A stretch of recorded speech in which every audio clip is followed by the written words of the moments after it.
This episode is sponsored by all the generous people that are on the Patreon feed for the Life Shift podcast. Thank you so much for supporting the production of the show. As you may or may not know, I do everything myself so far. And so this contribution to the production costs and software costs and hardware costs and all those things are so helpful. So thank you so much for your support. If you are interested in directly supporting the Life Shift podcast, you can head to patreon.com/the Life Shift podcast. And there you can learn more about how to support the show. So thank you so much. And here is this week's episode. When I went back to high school, they stuck me into something called in-school suspension. That's where you sit inside a room. You can't talk. You can't leave. They bring all your assignments to you. You eat lunch in there. You get like 2 bathroom breaks that are chaperoned, by the teacher. But as luck would have it, you can actually talk to the teacher that's in there. And the teacher in there, his name was Mr. Brady. And he was the first male role model. Actually took me aside, and he goes, because he got to know me. I was in like his class in school suspension for my last senior year, and he told me that you could do something with your life, that you're smart. And Matt, this actually like blew my mind. This is the first time that somebody took the time to tell me that you're worth something, that you can actually do something with your life. And I was actually blown away because, like I said before, I thought all men were like the way my stepfather was. So I was like amazed that this was going on. Like I was like, oh my God. And like something inside me, he like planted a seed inside me. Was like, maybe I can do something with my life. Today's guest is Kyle V. Robinson. From a childhood really marked by challenges at home, poor role models, and just genuine struggle, Kyle's story is definitely one of trying to prove oneself to an undeserving person, but really, truly, it's a long road of personal growth. In this conversation, we explore those pivotal moments that really defined his path, focusing on the power of self-awareness and truly the critical impact of finding positive role models, such as one teacher that he had in high school and someone he met a little later in life.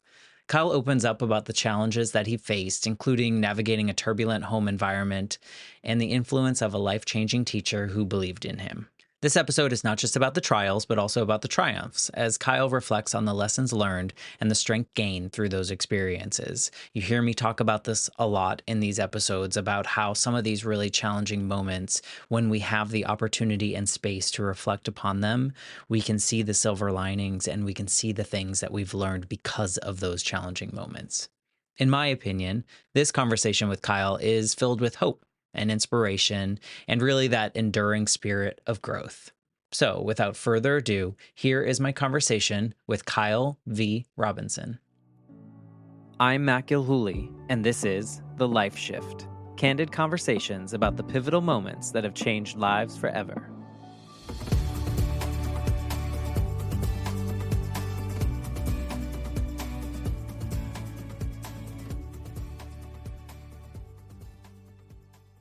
Hello, my friends. Welcome to the Life Shift podcast. I am here with Kyle. Hello, Kyle.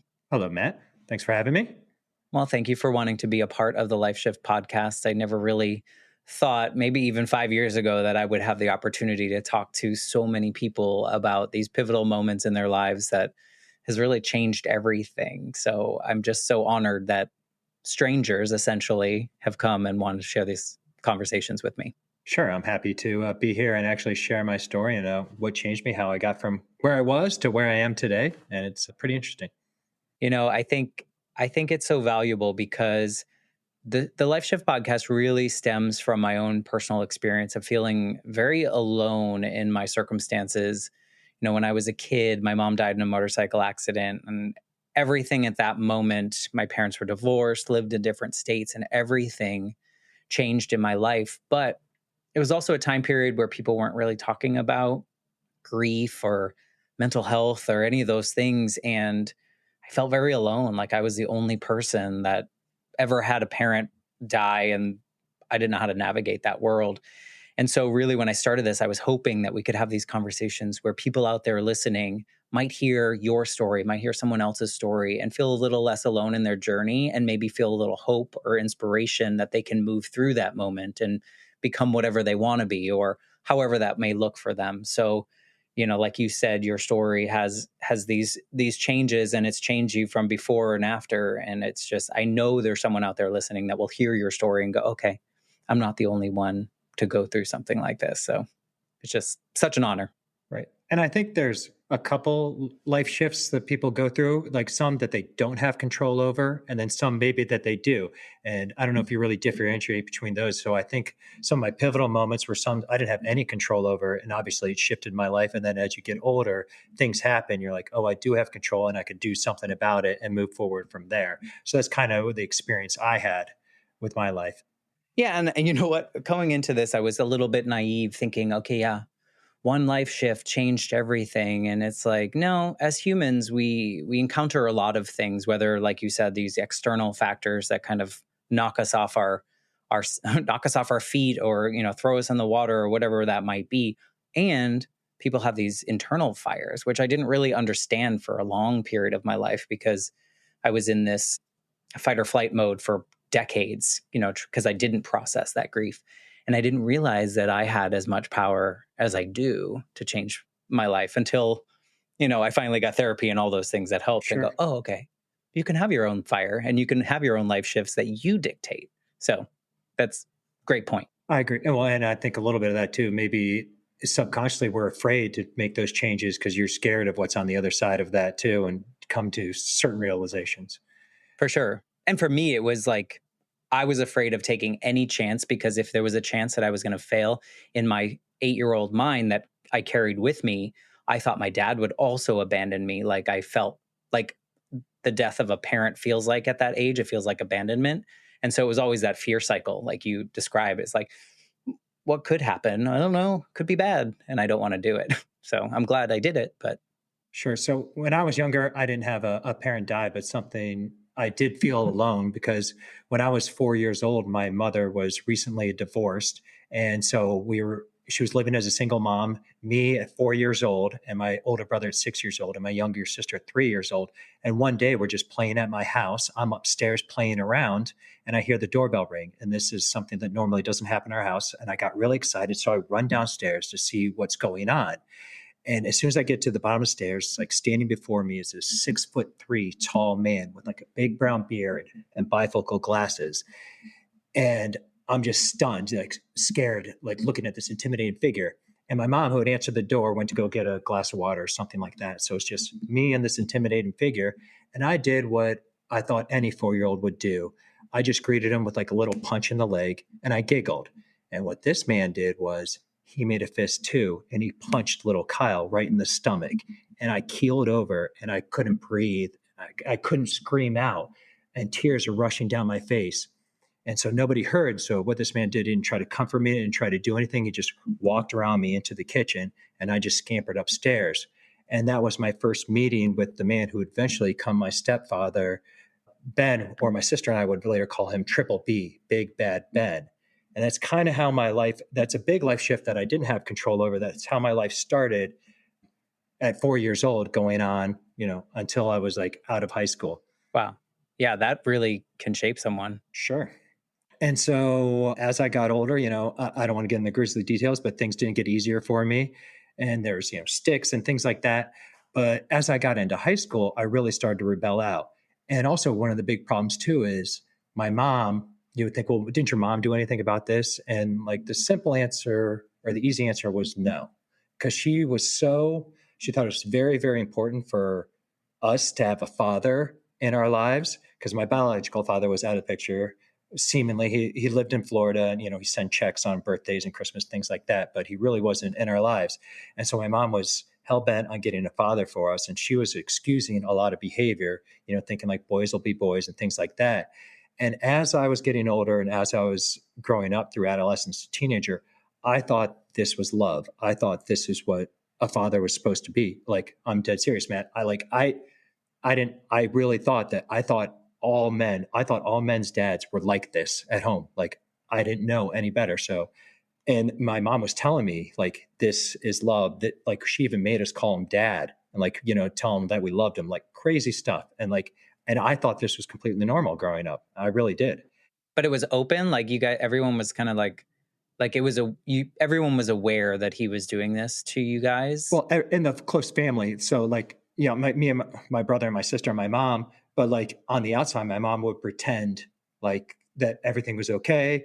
Everything's fine. And as a little kid, I didn't know it was wrong. Like, I thought it was normal. Like thought like, hey, this guy's just a jerk. You know what I mean? I'm supposed to love him. My mom tells me I'm supposed to love him. So this is the way it is.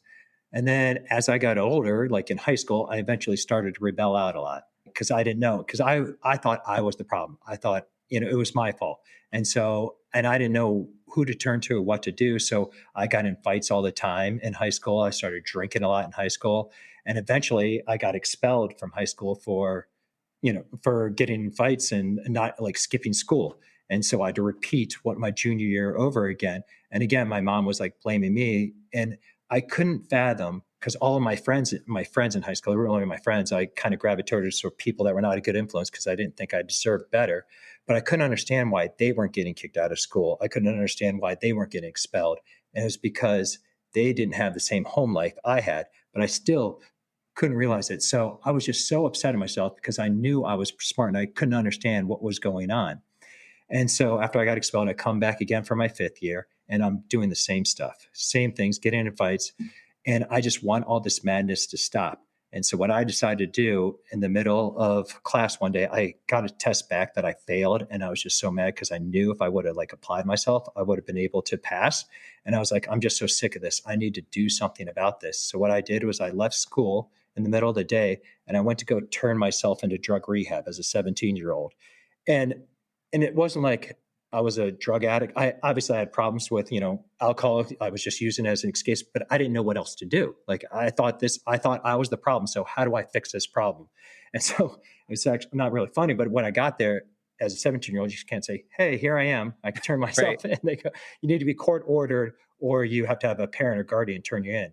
And so my mom, who actually worked in the building, it was a big hospital and they had a drug rehab wing for juveniles. And I knew my mom worked in there. So she came down, she actually signed me in and she was really relieved that I was actually doing something because she wasn't about to admit that, your stepfather was the problem and I'm not blaming him I mean, he's the reasonable on why a lot of these things happen. But we'll get to that part when I had that realization. And so I'm in drug rehab and I actually felt safe at that moment because I'm away from him. I'm away from my like bad influence friends. And so, but because I had to go to drug rehab, I missed another year of high school. So actually, when I got out, I go back to high school. Now, Matt, I'm in my sixth year of high school. And this is one of the pivotal moments. Two amazing things actually happened when I went back to high school. When I went back to high school, they stuck me into something called in-school suspension. That's where you sit inside a room. You can't talk. You can't leave. They bring all your assignments to you. You eat lunch in there. You get like 2 bathroom breaks that are chaperoned, by the teacher. But as luck would have it, you can actually talk to the teacher that's in there. And the teacher in there, his name was Mr. Brady, and he was the first male role model that actually took me aside. And he goes, because he got to know me. I was in like his class in school suspension for my last senior year, and he told me that you could do something with your life, that you're smart. And Matt, this actually like blew my mind. This is the first time that somebody took the time to tell me that you're worth something, that you can actually do something with your life. And I was actually blown away because, like I said before, I thought all men were like the way my stepfather was. So I was like amazed that this was going on. Like I was like, oh my God. And like something inside me, he like planted a seed inside me. It was like, maybe I can do something with my life. Not that I really, as a 17, 8-year-old, I didn't really take action at that moment, but it was so nice to have somebody believe him, like, hey, somebody is in my corner. Like somebody's Was it there. hard for you to believe him? I knew that there was a little something inside of me, but no one's ever told me about it. So maybe I was just trying to convince myself, but it was nice to have a confirmation like, hey, you can do something with your life. You can do something. So It's really interesting though, because growing up and absorbing that for years upon years, I can see how someone might act out. But also, all along, it sounds like you still held on that thread of humanity and that like you were worth more than something. Because I can't imagine someone that's acting out and going like really angry, I guess, kind of getting that anger out in a different way, would then also have that self-awareness that you had to go, I need to like fix this and I don't think I can do it myself, and then go try to check yourself into something like that. So like that's a big thing that I don't think is that common. I think it's just like people that are in your circumstance that you were in, I almost imagine a lot of the people that I've talked to, it's kind of like you just absorb that and then you just place the blame on everything else. Nothing's your fault. Where it sounds like you were taking some ownership of like, I'm doing this, but I can't stop doing this. Right. So that in itself is like super impressive, which then led me to ask you, like, I mean, I guess it makes sense why you would believe your teacher, but I think a lot of people be like, what are you talking about? Like, no, I'm a mess. Like, nobody cares. My stepfather tells me every day that nobody cares. And I didn't So, have anybody else to go to. It's like back then, I'm 46 now. So those teachers weren't like looking for like things that were going on. And nobody was like saying, "Hey, are you okay? Like, you must be acting like this for some reason." It was just yeah, like, nobody "Oh, was talking about anything back then either. This is what, like mid 90s, right? So, exactly." or like early mid 90s, people weren't talking about like things going on at home. People weren't talking about mental health stuff. Where I mean, we're very similar in age. So same thing with me. I mean, I got to my 30s when I realized all the things that were wrong with me. So that's kind of why I'm commending you in this sense of like at 16, 17, you had this awareness of like something has to change. And I think it's possible. Right. But also, so, I mean, not to get too ahead of myself, I always thought it was external things needed to change, not really change inside myself. And also, I was blaming myself for it. I still thought there was something wrong with me. So I had to fix me too.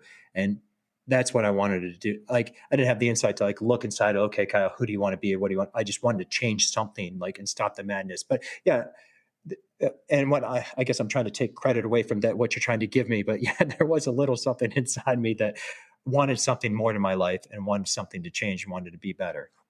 You could have been 100% destructive. You weren't 100% destructive. I mean, maybe you were a lot percent destructive, Right. but there was something in you that was like, wait, and maybe it was subconscious, maybe it was something you picked up from your mother, like whatever it may be from other parties that are in your life. But yeah, I think there's something to celebrate there just in itself, because I think a lot of people that grow up in those circumstances will just ride that, unfortunately, because that's what they know and that's how it goes. And it's just like, well, that's my life. But something was inching you. And I'm guessing that's probably what that teacher saw in you too. Like there is potential in this kid.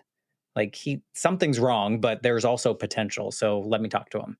Right. And similar to you, I know how you had a teacher who changed your life and you reached out to her a while ago about, recognizing you. I actually reached out to him a while ago too and thanked him. And he said, "Oh, of course I remember you. That's great. You're doing well," and things like that. So it was nice to reconnect and let him know that he really changed my life a lot. And he Yeah, was just being teachers. him.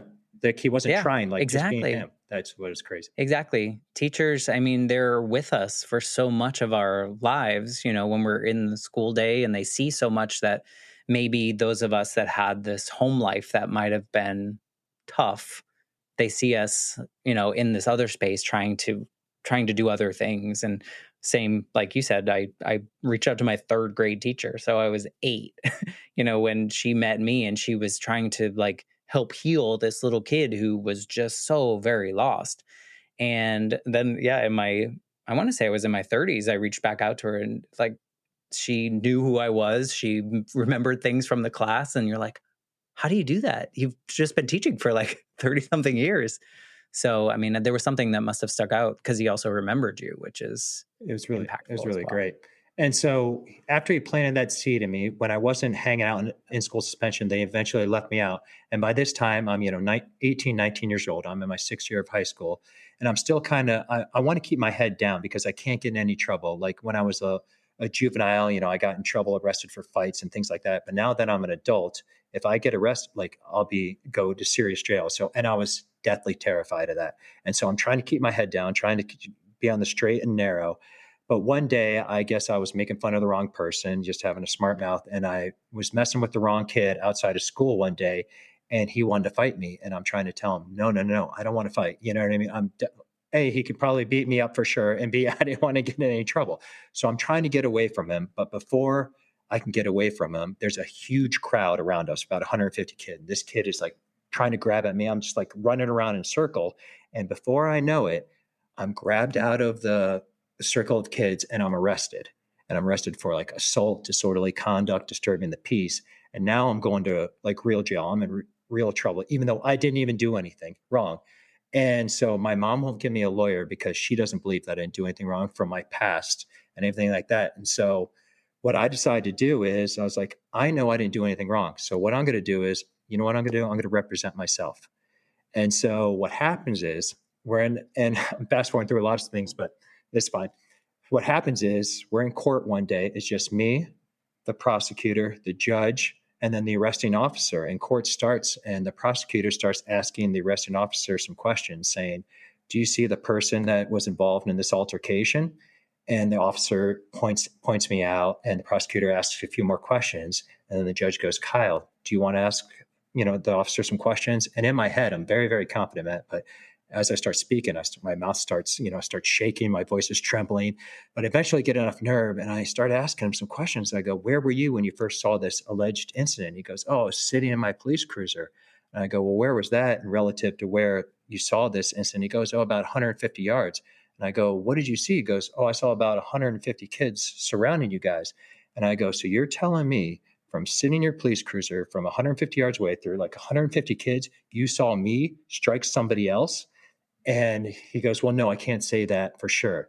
And that was it. The judge just found me not guilty. Case was dismissed. I was just so happy. And what I remember at that point is that what Mr. Brady told me before is like, if you believe in yourself and if you push forward, good things will happen. And so that was a big life change for me. And I'll get to it why. But I was so happy that that happened to me. And I was, Yeah. because I wasn't in trouble. And what happens when I start believing in myself, even at that young age? On something also that like nobody is taught to do, right? I mean, we're taught to stand up for ourselves and speak up for ourselves, but not when it relates to like the court and the law and all those things. I think so many of us would just like shy away, and then we'd have to figure out a public defender of some sort. And here you are, like, no, I'm going to do it Yeah. because I know I'm in the right. And you were. I was, but you had all these, authority figures too, and telling me that I was wrong and like you're in trouble. So that happened, and eventually I do graduate high school after 6 years with like a 1.046 GPA. I think my class rank is like 346 out of like 349, something ridiculous. And so, college is not on the horizon. Nothing's on the horizon whatsoever. And so I don't know what I want to do with my life. I don't want to do something, So, but right out of high school, I get a job at like an oil change place. And and between me and you, Matt, and our listeners, I know nothing about cars. And so I'm working at this oil change place. And one day I'm sitting underneath the car, like changing some oil. And I think, no, I want to do something more with my life. But I wasn't sure what I can do. I was like, can a person who spends 6 years in high school, go to college? And I was like, I wasn't sure, but I wanted to find out. And so eventually I take the ACT to get into college because obviously I didn't take it in high school because I was too busy, getting in fights and doing drugs. But I take the ACT and I do well enough that I get into college. And so this is my opportunity. This is my chance. And so I don't want to mess this up. And so what I decided to do is I buckle down, and my first semester of college, I get almost a 4.0. And like, I was like, I knew it. And I freaking knew it. And so I'm very, very happy with myself. And so, my mom's pleased, she put like the Dean's List thing on the refrigerator back at home because I moved out right away because obviously I need to get away from Triple B. But also I'm doing a lot of this too to prove to Triple B I'm not a loser. You know what I mean? And I show him, that I made the Dean's List because my mom still wants me to call him dad. I still think, he's my dad. Like, he's still in my life big time. And so he doesn't care. He doesn't care at all. Not at all. So Did you feel like you had to win his love, or did you want to, or do you just wanted to show him that you weren't who he said you were? I think it was a little bit of both. And when I was younger, I think I wanted him, like I wanted his love. But as I got older, I think I just wanted to show him, like, I'm not who you think I am. And so I think it kind of shifted as I got older. And so eventually, so after I made the Dean's List, I decided to transfer schools. So I'm going to a different school and I start partying up again because I meet a whole new group of friends. And these weren't bad guys. They just weren't good for me at that time because I kind of get right back into what I was doing in high school, just partying it up. And the excuse I gave myself was like, oh, you're in college now. You're okay. You're doing okay. And so it's okay to do this. It's okay to party and things like that. And obviously Everyone does it. right, exactly. And so my grades start dropping. Things aren't going so well. I'm on like academic probation. And then one day, all my friends decide, let's go drink and do some day drinking down at the bar. So I go, okay. Everyone piles in my Jeep. And we drive down to the bars. And so we're doing something, we're drinking, we're doing something called Power Hour. You take a shot every time you hear some sort of song come. Great idea. Yeah, yeah. Great idea. So we're down there all day and we decide, you know what? Let's go home and change so we can go back out. I go, okay, let's get my Jeep. Let's go. So as we're driving home, we're taking a left onto my street. I hit the gas, boom, run into a telephone pole, total my Jeep, put everybody in the hospital. I get arrested for, DUI, reckless driving. And I'm thinking to myself, it's high school all over again. This is like, you're not doing great. You're not trying to do what you want to do with your life. And again, it's hard for me to rationalize, everybody does this. I was like, no, everybody doesn't get a DUI. Everybody doesn't put, everyone in the car in the hospital. Luckily they were all okay. But I was like, this is not good. Do you kind of go back to thinking, oh, triple B is right? Oh, all the time. That's in the back of my head. Yep. Yeah. Absolutely. I was like, so it's kind of like a self-fulfilling prophecy. It's like, it doesn't matter what I do. You know what I mean? It doesn't matter. See? Yeah. Exactly. So I have one win and then 3 more loses. Exactly. It's like, you're exactly who you say I am. Cause and I didn't say this for when I was growing up in high school, he would always call me a loser, all kinds of stuff. And so it was like, yeah, it was kind of like, maybe he's right. But inside I'm fighting that. I was like, he's not right. You know what I mean? But these things would happen. Like, maybe he is right. Maybe he is right. What is the universe telling me? Correct. Yeah. And so I eventually, I have to go to some a DUI diversion program and it's dropped or I get less charged so I don't have to, go to jail or anything like that. And I eventually limp through college and I do graduate with a 2.02 GPA, but I have nothing on the horizon because I made no contacts. I kind of just partied through college, but I have a college degree. And again, triple B, he doesn't care. You know what I mean? It doesn't matter because it actually was at the time. I make it sound like it wasn't that big of an achievement. It actually was a big achievement that I got a college degree after 6 years of high school. You know what I mean? And so after what I've been through. Yeah. I mean, it's a big deal with all you're discussing. And like I said before, people that grew up in those circumstances might not have done that, so there was still something in you that was lighting you up, making you go.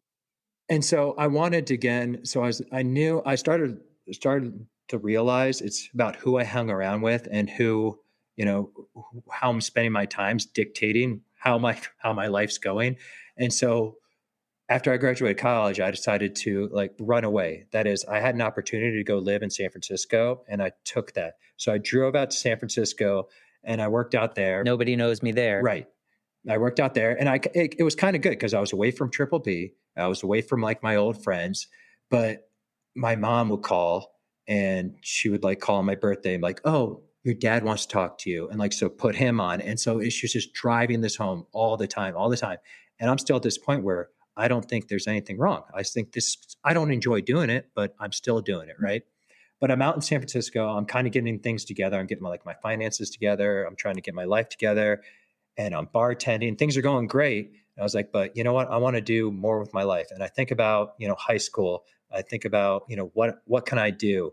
And I think about that incident in where I represented myself. And I was like, could I actually do that in real life? Could I be a lawyer in real life?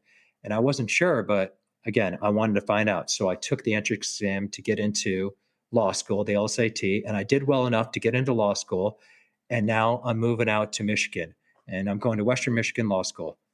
And so now I know I do not want to mess this up. Again, just similar to what I did in my first semester in college. I was like, okay, you have this opportunity, Kyle. Let's not blow this opportunity. So now you're in law school. And so what I did was I found the 2 smartest kids that I could find and just stuck next to them all 3 years of high school. And it's very easy to find these kids because in law school, they're the ones who raise their hand every time the professor asks a question or anything like that. So I literally hung next to those kids all 3 years. And there was no dramatics that happened in law school because I was a very good kid because you can't mess around in law school. And in college, you kind of mess around and do well enough. In law school, if you're not studying and you're not going to class every day, you're going to fail out.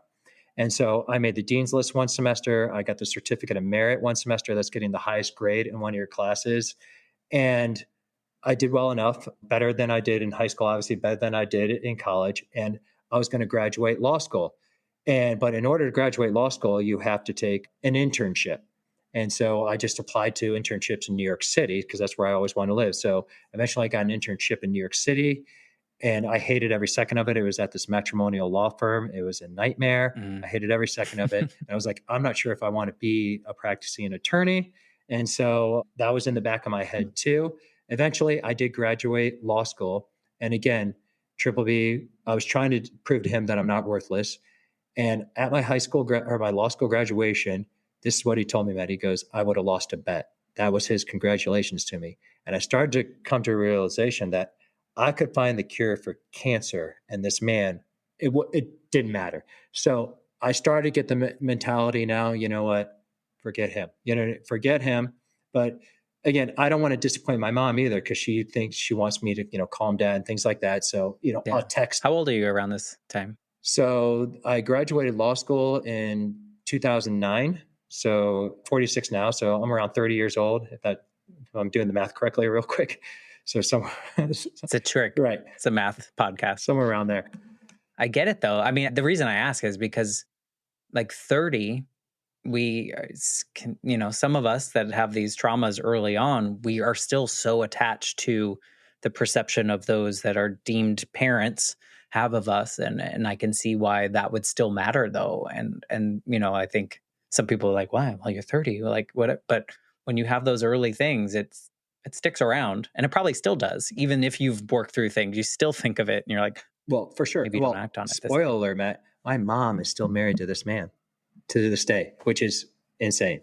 And so, yeah, which is it. But she comes from a different generation Correct. too. And that generation there's different things that we work through. And like even our generation, we're just now pushing through things that our generation wasn't used to and we didn't grow up with because we're like, oh, there is something we can do with ourselves. There is something that can be better. We don't have to accept everything. And so, sorry, I didn't mean to interrupt your story. It's just Yeah. curious because I think that at 30, people that haven't experienced something like this, maybe they've had a more casual of lives moving forward. They're like, yeah, 30, I was already out here doing all these things and never even called my parents or never even talked to my parents, never even thought of them, whatever it may be. And so I think it's interesting to me because I was very similar. I was into my 30s when I finally finished grieving my mom, and so it was like everything before that was thinking, what is my dad going to think?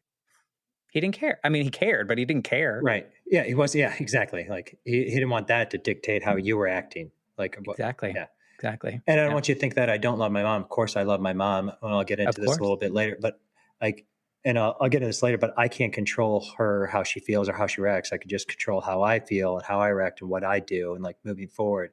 And I'll eventually tell you how I got to that realization. But again, now I'm just trying to make my mom happy. I do not want to disappoint her, and so I will keep talking to Triple B. I'll keep call him on Father's Day and things like that. So it's crazy. So Yeah. Checking the boxes. so now I have to take the bar exam, and in New York, you have to take something called the character and fitness exam.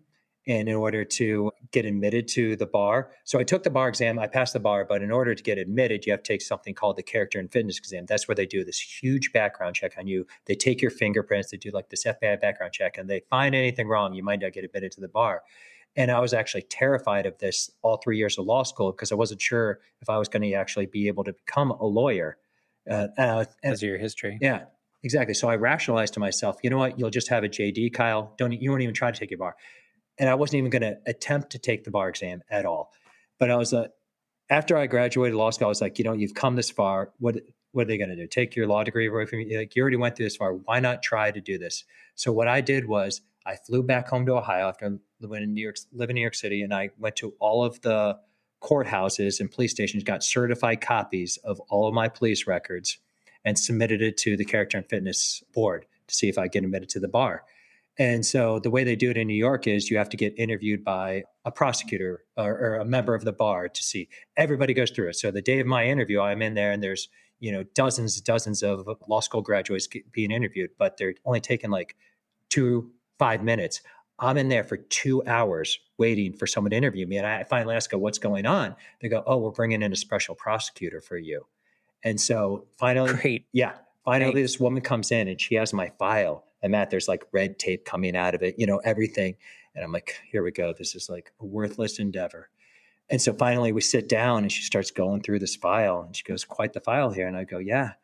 And then she pulls out this piece of paper, and I was like, what are we going to talk about? Are we going to talk about my fighting? Are we going to talk about like my underage drinking? What are we going to talk about?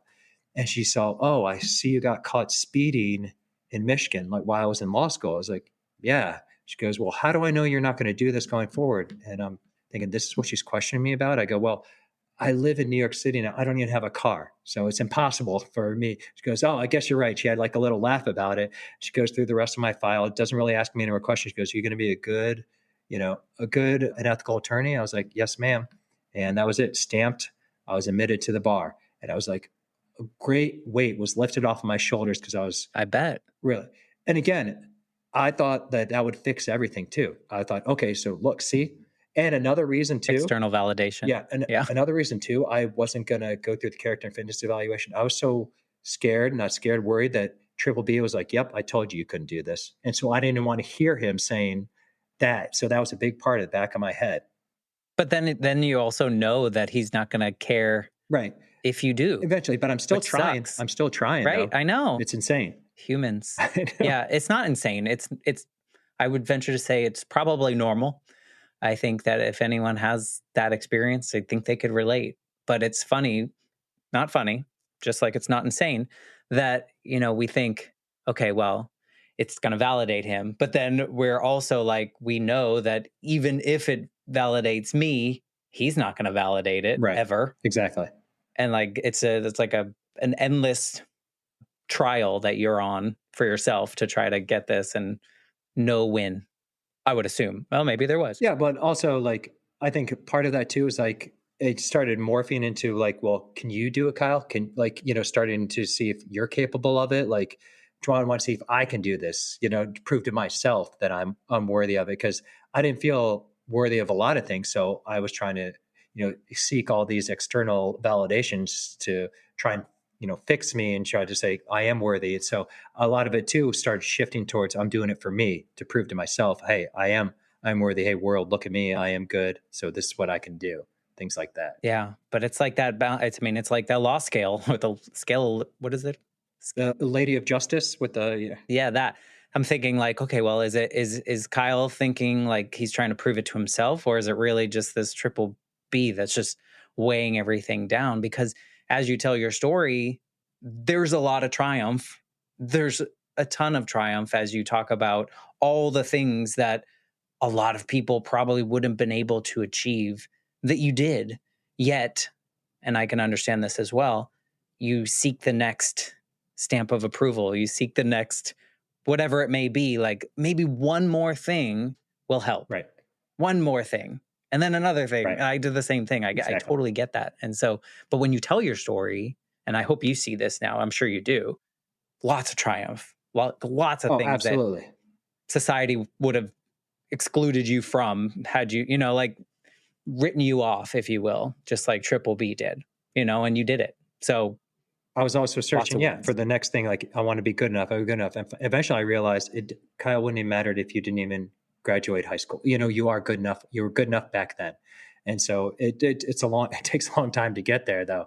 But there was like, I still feel like early in that story, this still sounded like there was that fire in Kyle, like deeply buried, maybe like burning, that you knew you could do it, and you had faith in yourself. It's just sometimes we're conditioned to do the other things. Right. And I never had any, so that brings me to the next. I never really had anybody cultivate that spark. It was just always myself I was doing it. So after I was admitted to the bar, I was like, well, you know what? I don't think I want to practice law. I'm open to it because I had such bad experience at that internship. These guys were working like 80, 90 hours a week, working in matrimonial law, and they hated every second of, they were like making all kinds of money, but all they cared about was like billable hours, and they were miserable. And I was looking at them, I was like, I don't know if I want to do this. I was getting panic attacks when I was working with them. It was terrible. I work so hard to achieve all this, and this is what I end up with. Right. And so I started to apply to alternative legal careers where you need a law degree, but you're not actually practicing. And I got a job at a company, at this education company, and the CEO and president is actually similar age to me and you. He actually kind of took me under his wing. This is the first time somebody like told me about like setting goals, about meditating, about reading the right books and things like that. And he really like blew my mind. And it was great because he was same age as me and he's running like this multi-million dollar company. And he's like telling me, he's not saying it out loud. He's like, you can do this too. You can do something with your life too. Here's how I did it. Here's how to do it.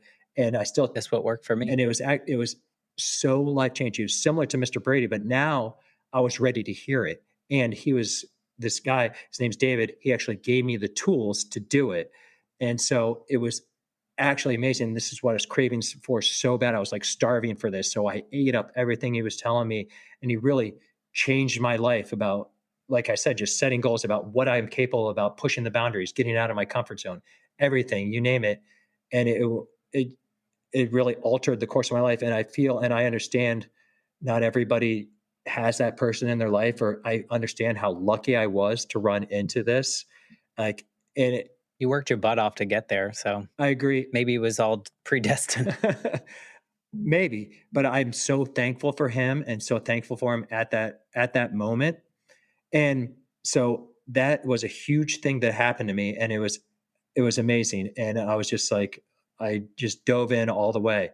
And also around this time too, I got into running, and we can talk about running if you want, but running and ultra running became a huge part of my life. I'm a huge runner too, because I wasn't really a big exercise guy, but that was good to get like mental clarity and things like that. And so I was in New York City about 5 years, and I was like, you know what, I'm done with, not done with New York City, but I was like, it was time to move on. And so I moved back to Ohio, and this is around 2013, 2014. And that's where I'm at today.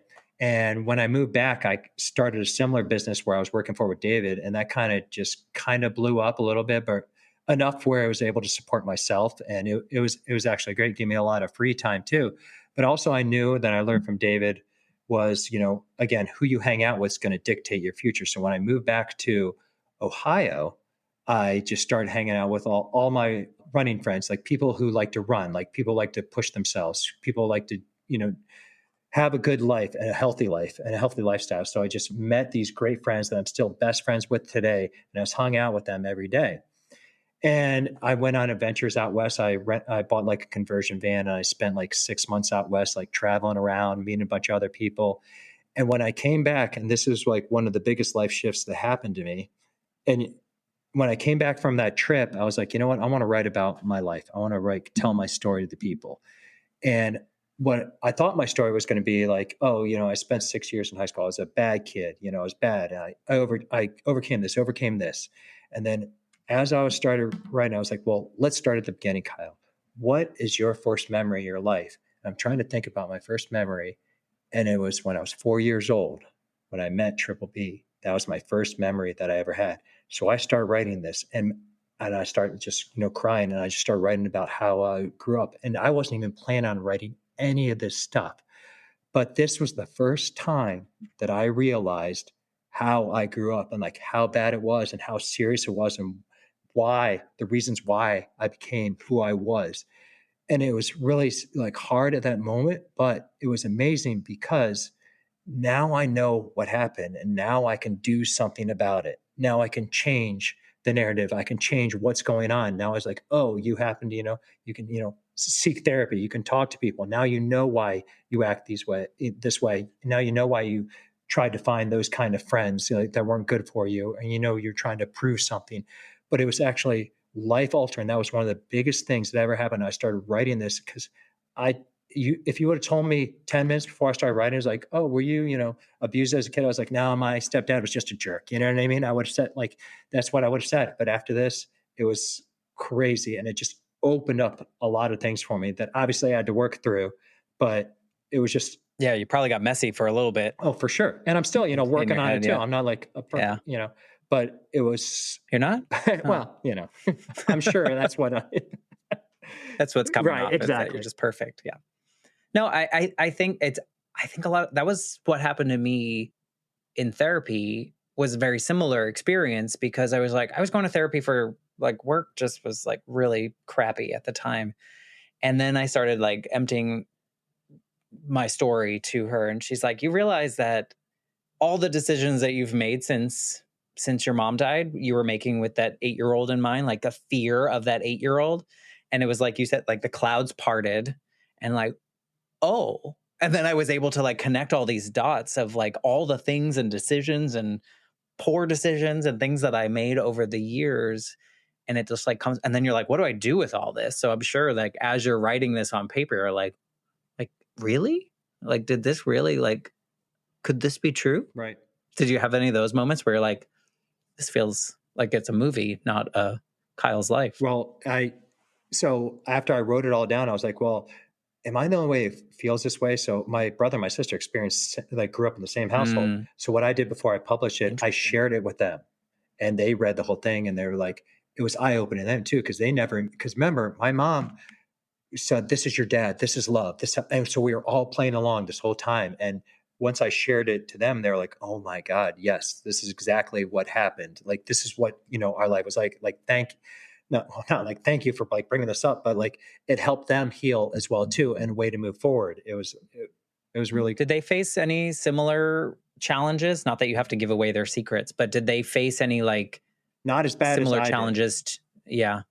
So it was just you absorbed more of it, probably. I don't. I maybe my brother like absorbed the meanness of him more than I did. I think I took it worse, but I don't know. Because you were younger. You didn't have any memories before that. Right. And I just felt If that's your alone. first lasting memory, Right. eek.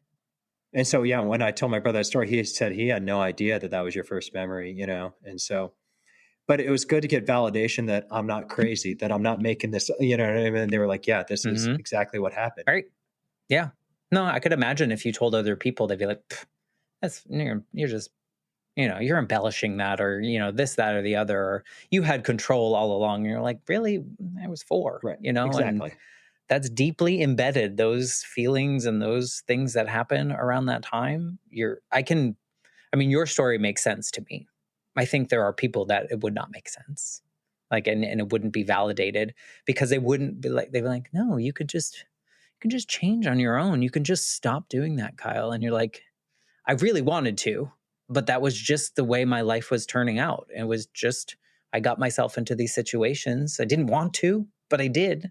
And that's how it happened. And, like so many triumphs, like I said before, but I can imagine what that book was. It scary putting that book into the world? For Because sure. it's one thing to write it down and share it with your family, right? Right. For sure. Well, because right when I published it, I shared it with my mom, and that did not go over well Mm. because Did she's she tell you were wrong, or was she no, she just? was like, well, you know what she hangs on to is like, well, there were good parts of your childhood, right? Like that's what she hangs on to, and like that's what she goes, I love you, and I do. I don't want my listeners to think I don't love my mom. I do love my mom, but like she grew up like at a different life, and it's just she wants to pretend, and I can't control the way she's going to heal. Like I want her to be happy, of course I do, but I need to in order for me to help her out, I need to heal myself and focus on me. And if I didn't focus on me, then I would just be unhappy too, to my detriment, and then she would still be unhappy too. So what? And so I just need to focus on me healing, and I can't change anybody else. I can just focus on what I can control and move forward. Well, you experienced that as well. No one could change you either until you were truly ready to grab that toolbox that David gave you. You heard what Mr. Brady said, probably sat with you a little bit. You moved forward, but you weren't ready until you were handed the tools on how it would work for you.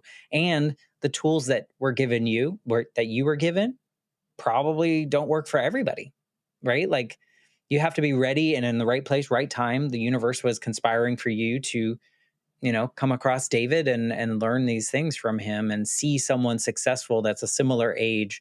They're like, oh, I could probably do that too. Like I could try these things, and you were ready to do it at that time. Right. Do you see it as or do you think if you met David when you were 18, you would have No, taken those on? no, it was the right time. Absolutely, I was ready. I was craving it. It's like what I forget what that saying is. The teacher will show up when the student's ready, or whatever it is. I don't know if I ever quoted that until today, but Hey, I guess that's what happened.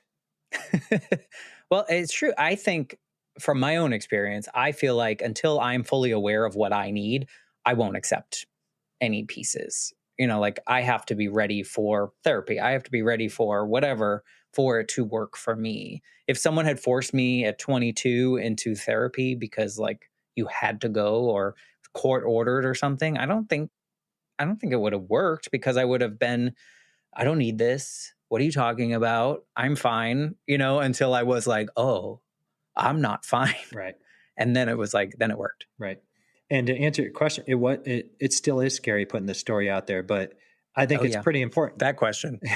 But I think it's pretty important because it's very healing for me. And also sharing my story, like I hear back from other people, it's like, oh my gosh, like this is, similar to kind of what my story is.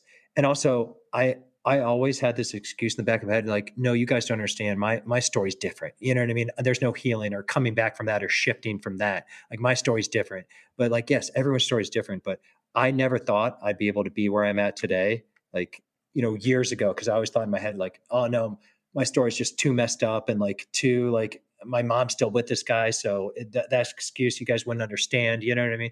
And so I don't know where I'm going with this, but what I'm saying is it's just I stopped with the excuses, I guess, and I knew there's something inside me that I wanted to put this story out there, and I'm just very glad that I did. And it still is scary today. So, people say, "Oh, once you put your story out there, everything's rainbows and sunshine." It's not. I'm still healing. I'm still moving through this, and it's just I'm trying to do my best. But it's out of you. Right. I think that's a big healing piece. You're not keeping it all inside anymore, which is really tiring and really, and so just letting it out. I sometimes I talk to people and I'm like, sometimes I manifest these things in my head and they seem so scary. And then I say them out loud to someone. I'm like, oh, that's not that bad.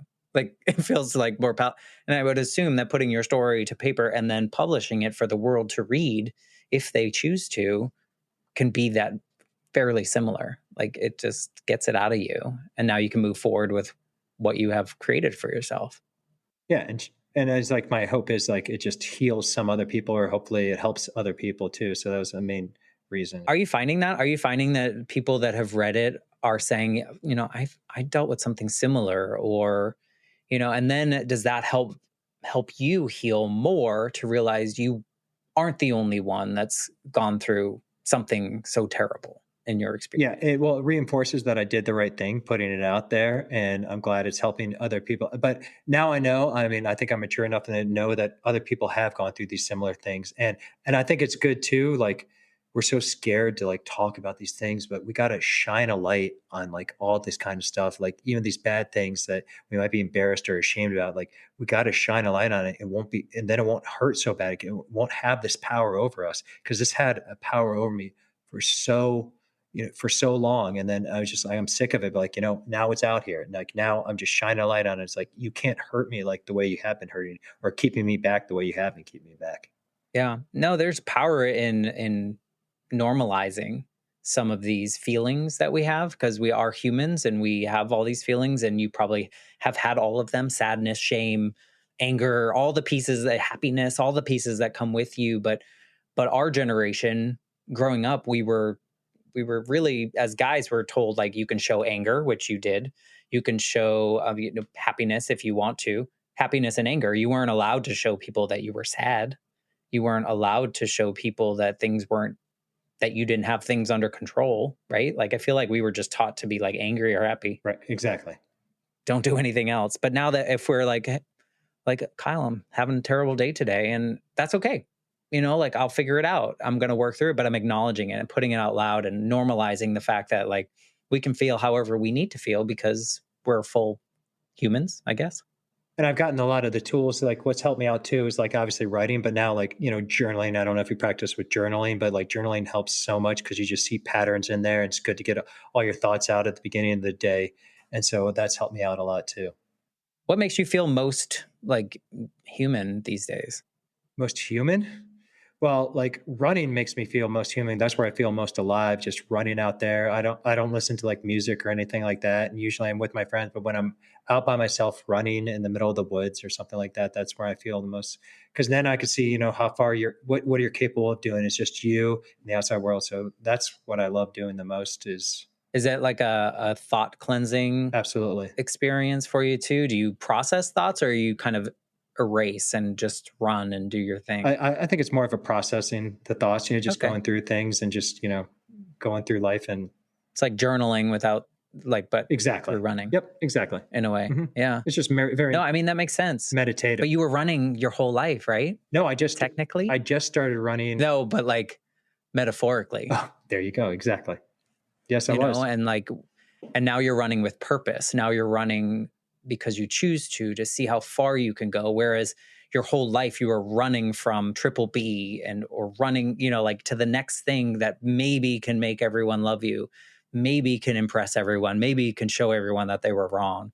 And now you're like, now I'm going to just run because it helps me. Well, I think so. Just to put it in another metaphor, I think I was running away from myself as opposed to I think I just turned around and started running towards myself, inside myself, and so I think that's a big thing that I did. That little fire that I was like, you had some kind of fire.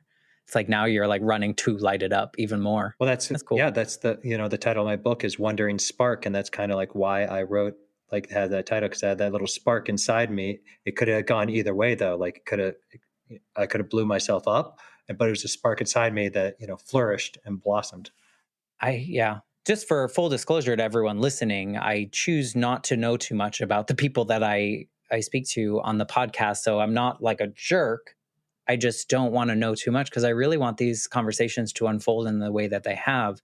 So I think it's interesting that I kind of saw that and now that's your title. No, I So appreciate it. I, Actually, that yeah. reinforces that it was a good title for me. So Yeah, it's the thing about your story is that although unique to you, it's probably unfortunately not unique to a lot of people in a similar, the way that they felt growing up and the way that that affected them as they tried to go through each stage of life, if you will.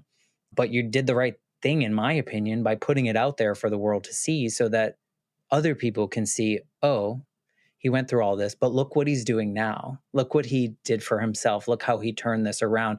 Maybe I can take one of those tools from his toolkit and try it in my own world to like make my life feel the way that feels most human, if we will. Maybe it's not running, maybe it's not journaling, but maybe it's something that they read that you also do and they choose to do that. So I think you've made that terrible situation into something that can be really valuable for other people, not just yourself. right, thank you.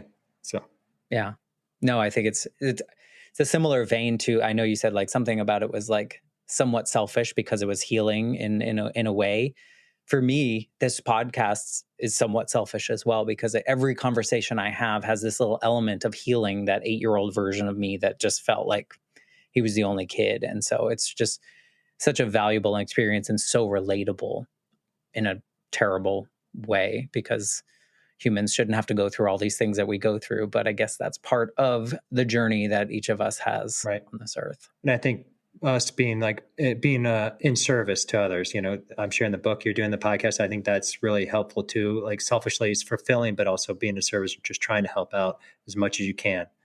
And I think the more that we do it, like we discovered this decades into our journeys, right? But I think the more that we can do it, maybe the younger generations can pick that up early on, and then they don't have to wait till they're in their 30s and 40s to kind of really manifest the change that they want to see in themselves, but also in the people around them. So I think by what we're doing, I see that as the hope that comes from it. That's my hope as well.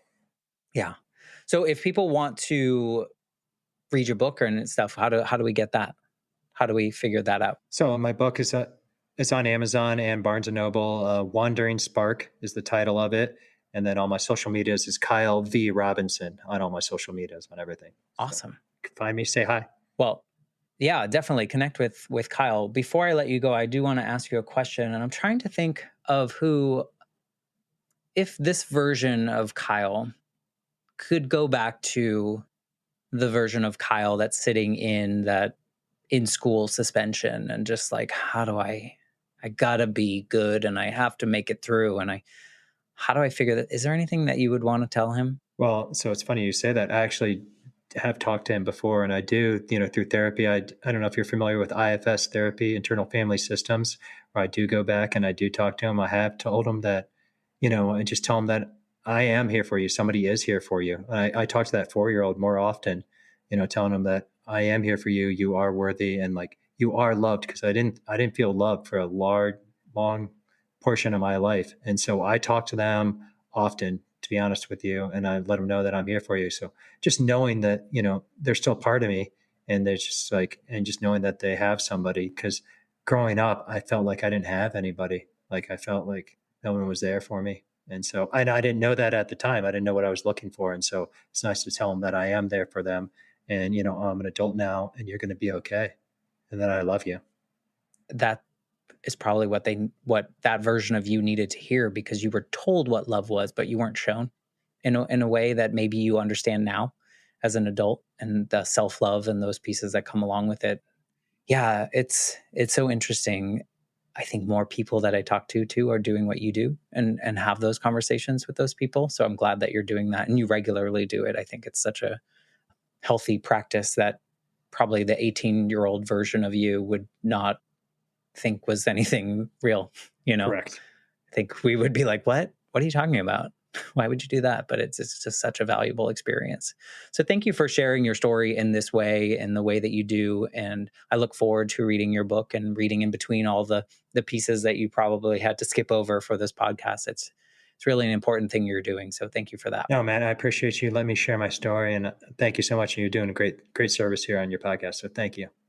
Well, I appreciate that. I will accept that. If you heard Kyle's story today and you know someone in your life that might benefit from hearing his story, we would love it if you would share this episode with them. That would be super valuable. If it helped you, reach out to Kyle. Tell him so. Tell him that you related to something that he said. I think he will also enjoy that.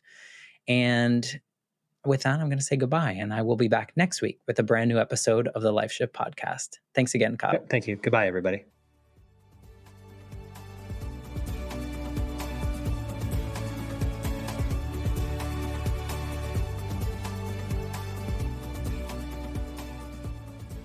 For more information, please visit www.thelifeshiftpodcast.com.